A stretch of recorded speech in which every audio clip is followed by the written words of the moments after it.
Do I worry about people like Destiny engaging in some form of terrorism or assassination attempt? No, he's a coward. He won't do it. He'll gaslight his audience to do it. New polling shows that over 50% of Democrats think that Trump should be assassinated. Let me see if I get the wording of this poll. Survey, 55% of self-identified leftists say killing Trump is justifiable.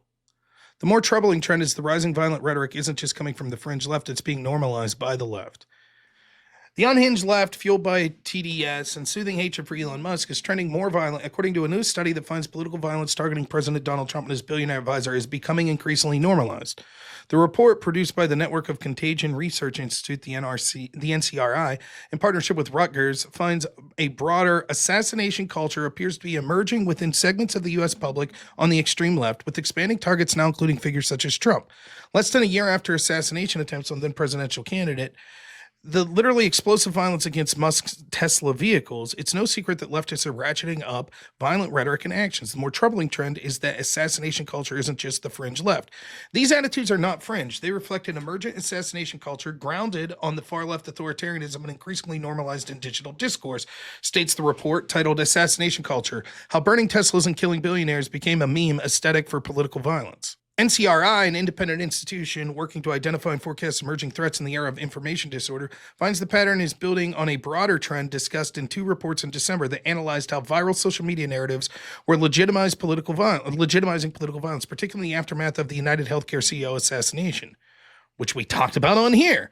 The reports found widespread justification for lethal violence, including assassination among younger, highly online and ideological left-aligned users. They note the spillover effect beyond the online world, illustrated by a proposed California ballot measure macabrely named the Luigi Mangione Access to Healthcare Act, celebrating the alleged leftist terrorist and murderer of the United Healthcare and head Brian Thompson. The ballot measure targets health insurance denials, one of Mangione's flashpoints. On Friday, a California man reportedly angry with pharmacies was arrested on charges of murdering a Walgreens employee just days after the Luigi Mangione Act was filed in the state. ABC 30 reported that Eric Velasquez, the victim, was not a pharmacist and was a respected husband and father of two. NCRI assessed the violent zeitgeist with the original survey data and open source intelligence analysts to determine how normalized justified violence was in the administration and public discourse. Here are some of the findings. Murder justification. 31% to 38% of all respondents stated it would be at least somewhat justified to murder Elon Musk and President Trump, respectively. So 38 of all respondents said it would be somewhat justified to murder Trump. These effects were largely driven by respondents as self-identified as left of center, with 48% of people that identified as left justifying murdering Musk and 55% Trump. Nearly 40% of all respondents stated it's somewhat acceptable or more to destroy a Tesla dealership. Ironically, that's almost the same percent that said it would be acceptable to kill Trump. Psychological correlations with assassination culture. These beliefs are highly correlated with one another, as well as the justification of the murder of the United Healthcare CEO and hyperpartisan left-wing ideology. This suggests the support for violence is part of a broader assassination culture underpinned by psychological and ideological factors. Interestingly, the report finds liberal social media platform Blue Sky, quote, plays a significant and predictive role in amplifying radical ideation. Blue Sky has been seen in new user numbers since November's election, according to leftist publication The Guardian. Curiously, the great exodus has been driven by liberals seeking to escape Elon Musk's X amid warnings from anti-hate speech campaign groups about the EU and misinformation and extremism on the platform. Where I will differ, do I think that we should go after platforms like Blue Sky? Should the EU be fining them $1 billion if they don't censor what the EU wants censored like they're trying to X? No. Do I think that Trump's administration should be putting pressure on Blue Sky to censor left-wingers that disagree with the Trump administration? No. But ironically, the people fleeing Blue Sky from X are doing so because they think that hate speech is radicalizing people on X. And it's actually the left that's becoming more and more radical. Do I worry about people like Destiny engaging in some form of terrorism or assassination attempt? No, he's a fucking coward. He won't do it. He'll gaslight his audience to do it and then be like, well, I was just speaking. That's how all these big shit talkers are. Sorry, again, I shouldn't be swearing. They're too cowardly to do it themselves. They're all crazy. Like, Pisco's, he's not as bad as Destiny. He's not like coding for violence or anything like that. But he's a fascist or criminals, blah, blah, blah. Didn't have shit all to say about. We just had reports breaking. Did you know the Biden administration broke the law by not releasing a report that legally they had to?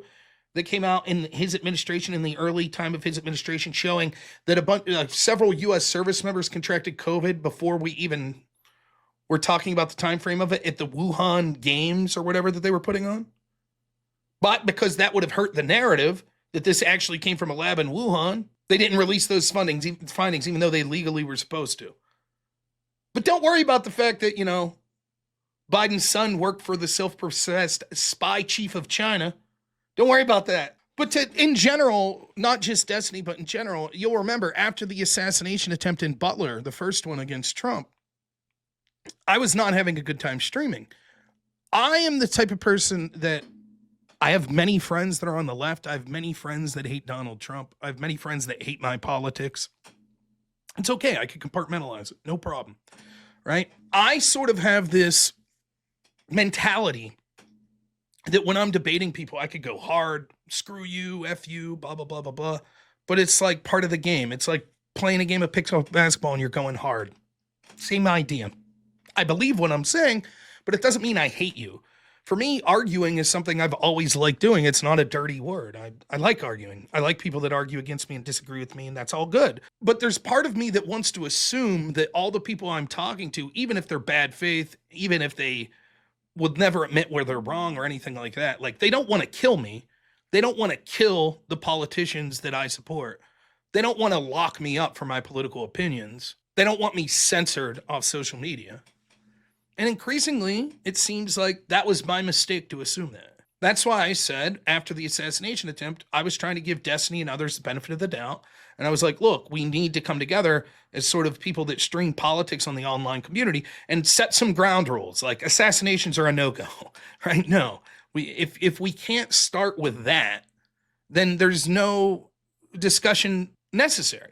If part of the condition of me and you talking is, well, if I don't like you or the politician that you support, we could kill you, then I don't want to talk to you. And kudos to people like Wick and Pisco that were like called out, like some of the unhinged, like, yeah, you can't be calling for assassinations. But that didn't start Pisco from entering into a business relationship with Destiny. Didn't at all, did it? For me, even before it was Destiny, it was Vosh was sort of the first big person that I'd interacted with. Remember when Vosh had that video that said he dreams of a world where people were taking pot shots out the window at Patriot Prayer people? That was after a Patriot Prayer person was murdered by a member of Antifa. That's the world Vosh wants. Why? Because there's a trans genocide. Wouldn't we have stopped Hitler before he came to power and committed genocide? That's the rhetoric Vosh is using. Meanwhile, he'll accuse Tucker Carlson, anyone of the right, of stochastic terrorism anytime a right-winger commits an act of violence. It's their fault. I remember when Parler was kicked off the Apple Store. One of the fastest growing social media apps was kicked off the Apple Store because supposedly one of these alleged killers had a Parler account.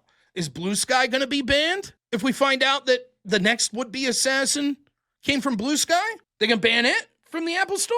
Is there going to be an ad boycott by all companies? Nah, that's different. You see, stochastic terrorism only goes one way. How many years have I talked about this? Congressman Gifford gets shot. We don't have to guess the motivation. We can see it because there are YouTube videos of the guy that was the shooter that he was putting up on YouTube before that. He was out of his mind. It wasn't political. He was angry at the university. And so he just decided, here's an event where there's going to be cameras. I'm going to go shoot people up at this university. He ends up shooting Congressman Gifford. But what was the Democrat narrative? Well, it was because she was a Democrat. It must be a Republican that did it. Bernie Sanders put out a fundraiser.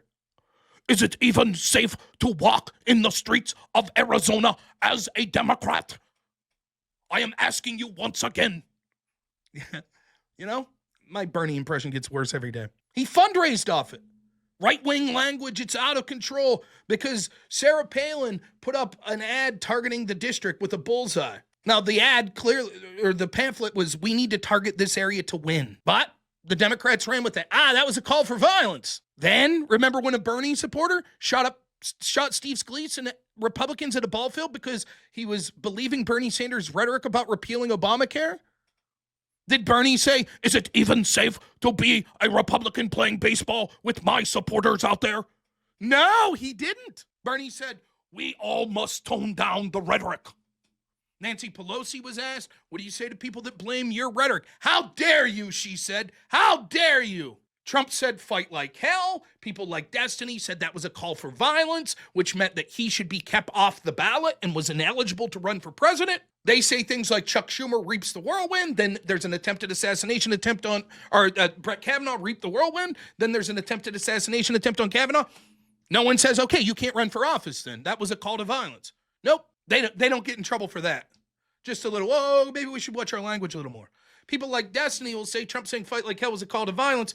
Meanwhile, he'll say the worst thing that could happen to Trump was that bullet not killing him. If you're a Trump supporter, you're effing around and finding out. If you get shot and murdered, that's not calls to violence for him, though. That's yuck, yuck. Oh, I'm just joking. Haha, just joking. They have no standards. Their standard is power. That's it. Hell, you remember Destiny, the first time I ever interacted with him was like day 4 into the George Floyd riots. What did he say? Which he then later denied saying, which we have the video proof that he did say. He said, rioting and voting are two sides of the same coin. That's what he said. Now, to his credit, he said he was not for riots against private property. But if you feel that you're being screwed over by the government and you attack a government building, well, then go listen to his rhetoric on January 6th, which didn't attack any private buildings. Violence against Luigi Mangione, he was on the correct side of that Luigi Mangione for killing this healthcare CEO is bad, but when it comes to targeting Trump, that's different. He thinks that it's okay to kill the people that he dislikes politically, and it would be anathema to suggest the same for the people that he dislikes it's okay to kill, but you're a subhuman monster if you would suggest it about the people he likes. That's who these people are. I told you, after Destiny's comments after the first assassination attempt at Trump, someone sent me screenshots of his Reddit. There are people on his Reddit that are saying things like this. Well, here's the thing. We tried to correctly remove Trump from the ballot. We tried to lock him up, but we went through the legal process and the corrupt Supreme Court basically said that Trump is a God king. And so now we can't do anything. He's been given immunity from the Supreme Court. So now we have to do other tactics.